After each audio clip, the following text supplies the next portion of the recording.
तो चलिए आज बात करते हैं एक बड़े ही दिलचस्प ट्रेंड की। आजकल ये पब्लिक कंपनियां, बड़ी बड़ी कंपनियां धड़ल्ले से बिटकॉइन खरीद रही हैं। हमारे पास कुछ रिपोर्ट्स हैं, कुछ आर्टिकल्स हैं जो इसी तरफ इशारा कर रहे हैं। तो आज समझेंगे कि भाई ये कंपनियां ऐसा कर क्यों रही हैं, इसके पीछे की वजह क्या है, और हाँ, माइकल सेलर जैसे जो बड़े नाम हैं उनकी क्या भूमिका है इसमें। हाँ, बिल्कुल। और ये ट्रेंड वाकई जोर पकड़ रहा है। इनको अब लोग बिटकॉइन ट्रेजरी कंपनियां कहने लगे हैं। अभी हाल ही में सुना डोनाल्ड ट्रंप की जो मीडिया कंपनी है वो भी शायद $2.5 बिलियन जुटाने की सोच रही है बिटकॉइन खरीदने के लिए। अच्छा, 2.5 बिलियन। हाँ, तो सवाल उठता है क्यों? वजहें कई हैं। कुछ कंपनियां सोचती हैं कि ये महंगाई से बचने का तरीका है, एक हेज है। कुछ शायद क्रिप्टो इंडस्ट्री को अपना सपोर्ट दिखाना चाहती हैं, और कुछ के लिए तो कर्ज लेकर या शेयर बेचकर बिटकॉइन खरीदना ही एक तरह से मेन बिजनेस बन गया है। हाँ, ये दिलचस्प है। जैसे वो जापान वाली कंपनी मेटा प्लैनेट। बिल्कुल, मेटा प्लैनेट का उदाहरण बहुत सही है। पहले वो एक बजट होटल कंपनी थी, और अब पूरी तरह से बिटकॉइन पर फोकस। उनके एक अधिकारी ने तो कहा भी कि भाई ये एक तरफा ट्रेन है, इसे कोई रोक नहीं सकता। बाप रे, एक तरफा ट्रेन।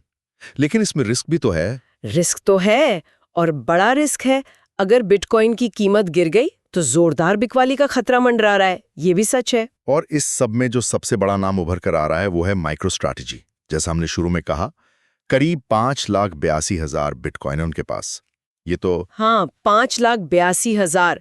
ये आंकड़ा बाकी सारी ट्रेजरी कंपनियों को मिला लें, यहाँ तक कि सारे देशों की जो ऑफिशियल बिटकॉइन होल्डिंग्स हैं उन सबको मिला लें, उससे भी ज्यादा है। कमाल है। और शुरुआत तो इन्होंने अपने रिजर्व कैश से की थी 2020 में। हाँ, शुरुआत वहीं से हुई।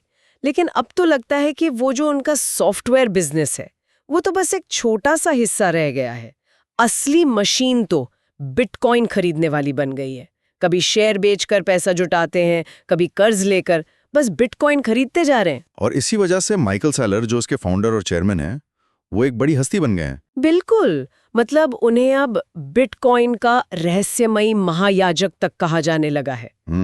उनका वो एक फेमस कोट भी है, कुछ साइबर हॉर्नेट वाला। हाँ, वो साइबर हॉर्नेट का झुंड वाला, कि बिटकॉइन एन्क्रिप्टेड ऊर्जा की दीवार के पीछे ज्ञान की देवी की सेवा करने वाले साइबर हॉर्नेट का झुंड है, जो सच्चाई की आग पर पल रहा है, तेजी से और मजबूत हो रहा है। क्या बात है। और सुना है वो आजकल पॉलिटिक्स में भी काफी एक्टिव हो रहे हैं, ट्रंप से भी मिल रहे हैं। अच्छा, ये तो नई बात है। पर उनके स्टॉक पर असर देखिए।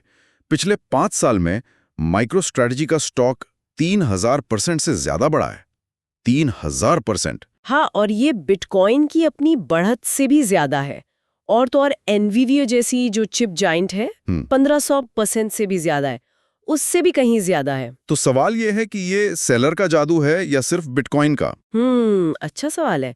और उनकी सक्सेस ने कई लोगों को कॉपी करने पे मजबूर कर दिया है। जैसे वो सेमलर साइंटिफिक के चेयरमैन है एरिक सेमलर। उन्होंने कहा भी कि हैरानी होती है कि सेलर के शुरू करने के 4 साल बाद किसी ने रास्ता पकड़ा, और अब तो लगता है जैसे सब इसी रेस में भाग रहे हैं। तो सेलर का असर तो है। लेकिन फिर वही बात, रिस्क की। जैसा आपने कहा भी था, एक एनालिसिस है जो बताता है कि अगर माइनिंग कंपनियों और ETF को हटा दें तो करीब आधी जो ये बिटकॉइन स्ट्रैटेजी वाली कंपनियां हैं उनकी एवरेज खरीद कीमत $90,000 प्रति बिटकॉइन है।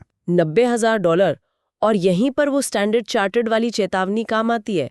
वो कहते हैं कि अगर बिटकॉइन की कीमत इस एवरेज से नीचे गई तो कुछ कंपनियां, खासकर नई वाली, उनको अपना कर्ज चुकाने के लिए बिटकॉइन बेचने पड़ सकते हैं। तो एक तरह का डोमिनो इफेक्ट हो सकता है। हो सकता है। बड़ा सवाल यही है कि ये कंपनियां बेचने पर मजबूर होने से पहले कितना दर्द झेल सकती हैं। और एक बात और, ये कंपनियां उन इन्वेस्टर्स के लिए भी एक रास्ता है जो सीधे बिटकॉइन नहीं खरीदना चाहते या खरीद नहीं सकते। पर जैसे जैसे क्रिप्टो और मेनस्ट्रीम होगा, ये वाला तर्क शायद उतना मजबूत न रहे। सही कहा। और ये ट्रेंड सिर्फ बिटकॉइन तक ही नहीं रुक रहा है ना, दूसरी क्रिप्टो भी हैं। बिल्कुल। जैसे शार्पलिंग गेमिंग ने जब कहा कि वो इथेरियम खरीदेंगे, उनका शेयर 400% उछल गया। और ओपेक्सी ने जब सोलाना खरीदने की बात की तो 300% की छलांग। बाप रे, तो ये तो एक बड़ा गेम चल रहा है कॉर्पोरेट वर्ल्ड में। हाँ, तो कुल मिलाकर देखें तो ये एक बहुत बड़ा और शायद जोखिम भरा चलन है। माइकल सेलर जैसे लोग इसे लीड कर रहे हैं। कंपनियां अलग अलग फाइनेंशियल तरीकों से पैसा लगाकर क्रिप्टो पर बड़ा दांव खेल रही हैं। ये फाइनेंस की बदलती दुनिया तो दिखाता है, पर इसमें बाजार की अस्थिरता का खतरा भी बहुत है। तो आखिर में एक सवाल श्रोताओं के लिए छोड़ते हैं। जब माइकल सेलर बिटकॉइन को सच्चाई की आग पर पलने वाला बताते हैं और इतनी सारी कंपनियां इतना बड़ा पैसा इस डिजिटल चीज पर लगा रही हैं, तो ये जो कॉरपोरेट जगत का जुनून है, ये पारंपरिक फाइनेंस और बिजनेस स्ट्रेटेजी के भविष्य के बारे में क्या कहता है? सोचने वाली बात है।